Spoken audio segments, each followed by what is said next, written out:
Okay, so I stated in my CBR doesn't understand Avatar Last Airbender video that I would make this video. But I got lazy and only started writing and editing the video on the 30th of October. And yes, I do sometimes script my videos, believe it or not, even if I sound like a stammering mess. Anyway, let's go on to the video. Yip yip, fly, Sky Bison, fly! Legend of Korra feels way more like an anime rather than a sequel to Avatar Last Airbender. Its themes and dialogue and even the fight scenes feel more reminiscent of an anime like My Hero Academia or Charlotte. There's a great video from Antony Bandelay, sorry if I butchered your name, of all the times Avatar feels like an anime.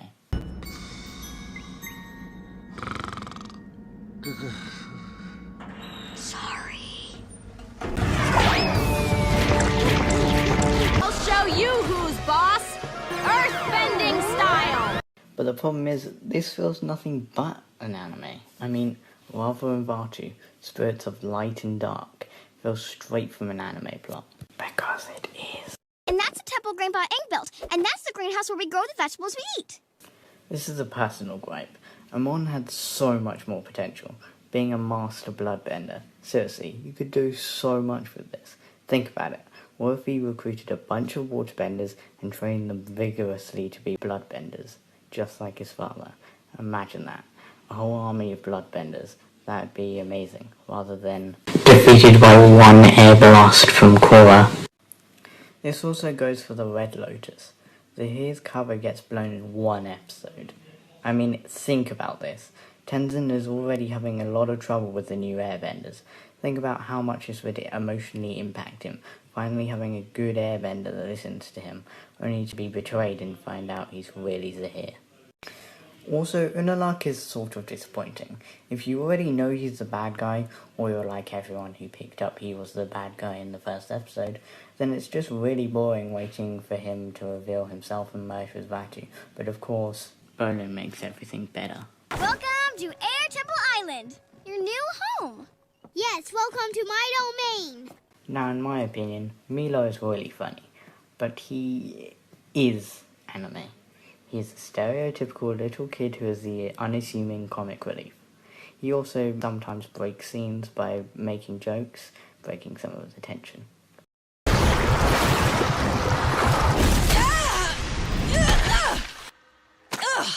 Now, even as I don't necessarily like Korra as a character, that doesn't mean she's a Mary Sue. Mary Sue does not just mean a character you think is not well written or annoying. In order to prove my point and why she is not a Mary Sue, let's list off what makes a Mary Sue, according to tvtropes.com. She's extremely persuasive. Everyone finds her opinions to be better than their own, regardless of the actual content of her supposedly awesome arguments. This is especially common in Author Tract. It's also particularly jarring when characters who are usually very stubborn immediately take her side. This is not Korra. She constantly gets told no, by the Earth Queen, by a public city's mayor, and the public hated her when she let loose the spirits and destroyed their homes. She's incorruptible, so much that she may be unaware of the concept of temptation. Unalaq tricked her, enough said. Although the other characters are nowhere near as awesome as she is, she will forgive them for all their imperfections, and she's willing to risk her own safety to save another person, even people she just met. I'll give you the sacrifice her own safety to save people she's never met. Kinda. She's the Avatar.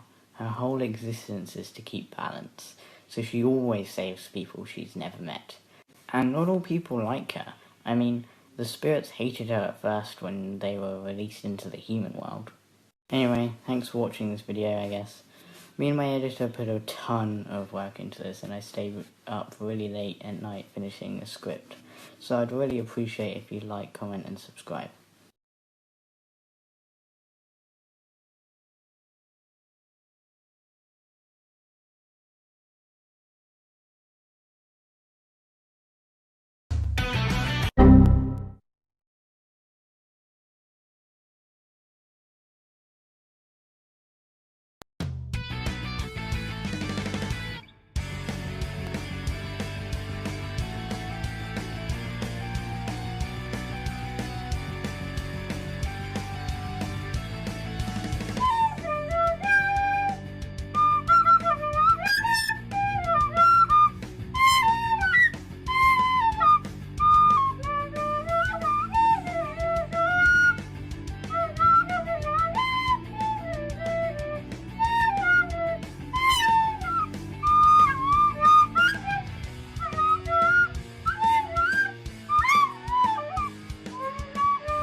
Okay.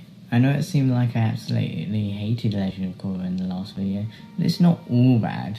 I really like the animation, especially how they animated the bending styles. Fire bending, especially, because I thought it looked really pretty. Anyway, I should probably get onto the actual video, so without further ado, all the things I like about Legend of Korra. One of them is in the booth with me right now, folks. He is leveling one of those glove devices at me now, and I believe he is about to electrocute me. I am currently wetting my pants.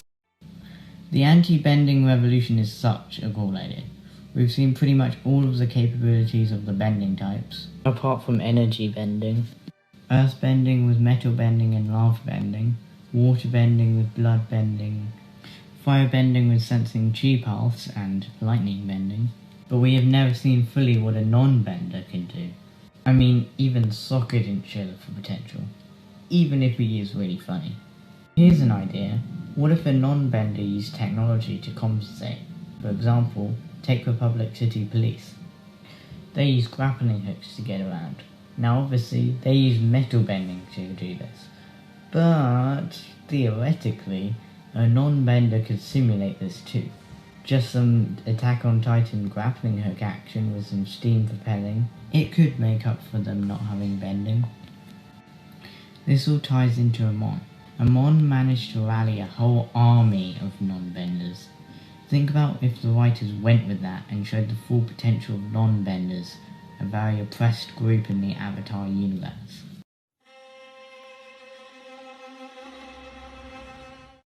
I love the idea of having a whole team comprised of people with unique bending types. It's such an amazing idea. It's a real shame they only had 13 episodes, because I reckon they could have carried a whole 20 episode season arc. It's such an ingenious idea, since the Avatar fan base, especially myself, is really interested into specialized bending types, such as blood bending. Zahir's airbending method is also really awesome. We finally saw the full potential of airbending combat, rather than some airbending monks being pacifists.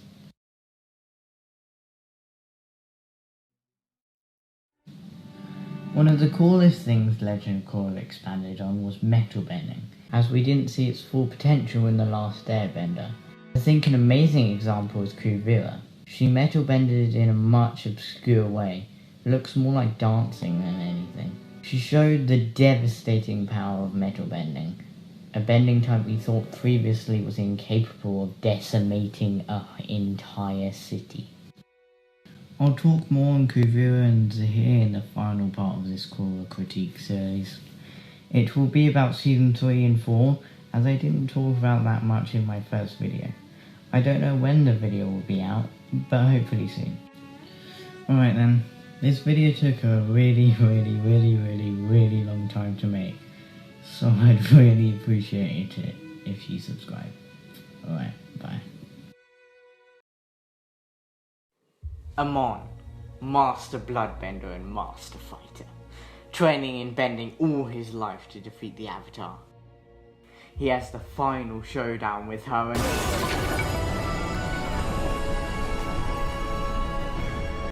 But then, he escapes with his brother on a boat to live the rest of his life in peace.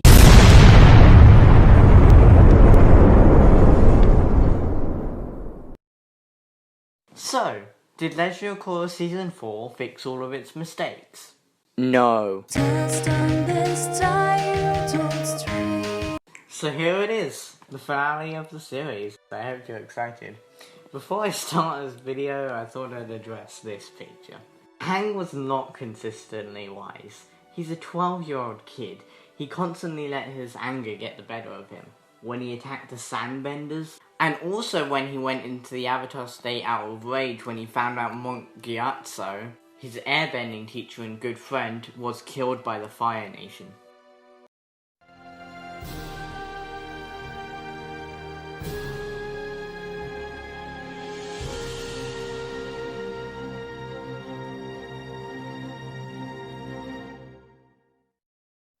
Now, I talked about the Red Lotus in the last episode, but I never talked about Zahir individually.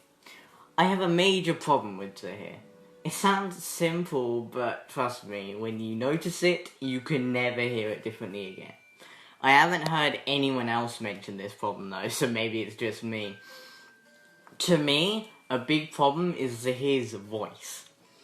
He sounds like a 17-year-old, or like an English teacher who is annoyed at his student but has to keep calm. No offense to the voice actor, but Jesus, is it very noticeable. I'm sure the voice actor tried as hard as he could, it's just the voice he gave Zahir does not fit at all. Anyway, enough about his voice. To talk about Zahir is to talk about the undeniable impact he's made to the Avatar franchise. He affected Korra physically and especially mentally.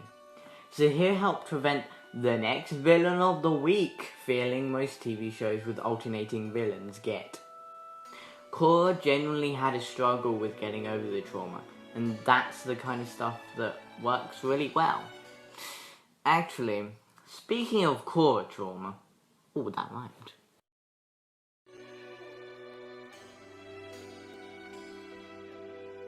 Now, I've heard a lot of people say this is their favourite Avatar episode, so here's my honest review of it. It's sorta good, I guess. I definitely like the Avatar hallucination, especially when it sinks into the Mercury, and the Toph introduction is quite nice. So they just play all his crimes, manipulation, as a joke? Doesn't that just ruin everything Legend of Korra has built up? You know, having all their villains have a motivation, and then proving why their ideals were wrong, or at least they tried to do that. But Varric is just a joke? I mean, he's done some horrible things, but nah, funny kid show!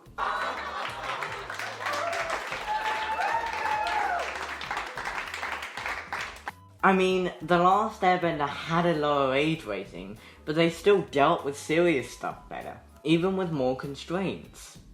His relationship with Zhu Li doesn't necessarily feel forced, but it doesn't make much sense either. I really like Toph's new voice actor. She simultaneously sounds like young Toph in her delivery of her lines, but she sounds aged. She has gone through a lot in her life. Though it's really dumb that Toph didn't straight away pull out the metal from Korra's body. But I guess you could counter that argument by saying Toph just wanted to toss her around with earthbending, but still.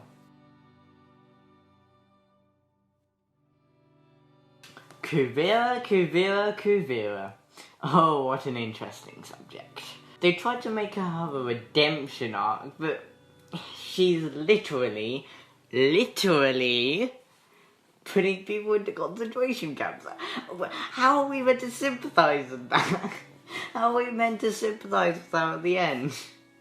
The hell? Like, who thought of this? Like, come on. I do like how Kuvira was in Season 3, more in the background, so in rewatch, or if you already heard about Kira, it makes it seem more clever. As I said in the previous video, the way she fights looks like dancing, and I like that. It makes her have more of a unique feel. Now I wanted to ask this question. Hey, Resource, Michael here. Is Kuvira like Korra? Is Bolin right? I mean, Kuvira is basically just like Korra.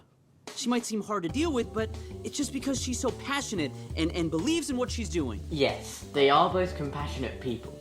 But I think Bolin was meant to say there's just to have conflict between the two brothers. I don't think the writers meant much by it.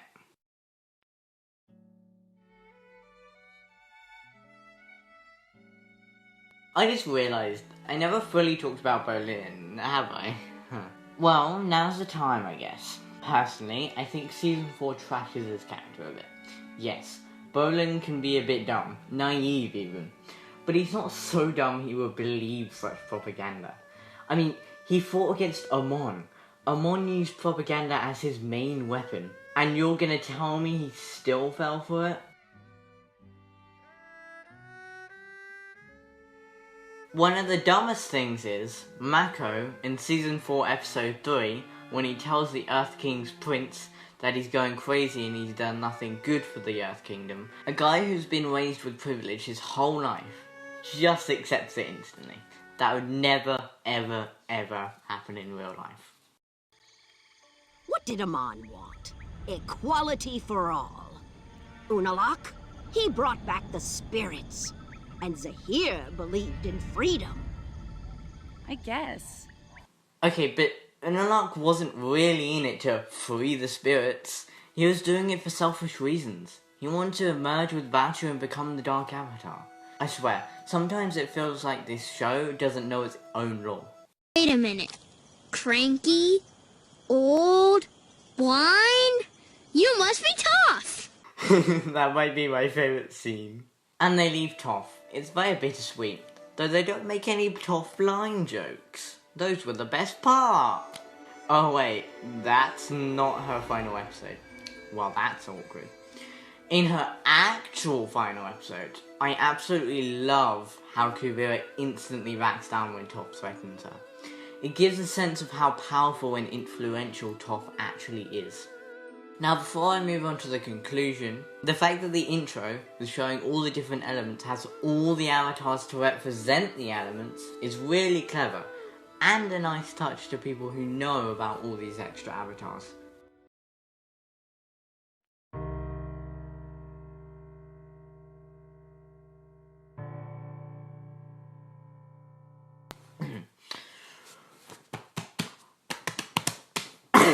So wow, this has been my most successful series so far of this channel. And now it has to end. In the words of Rusty Cage, it's been a good run, and a lot of fun.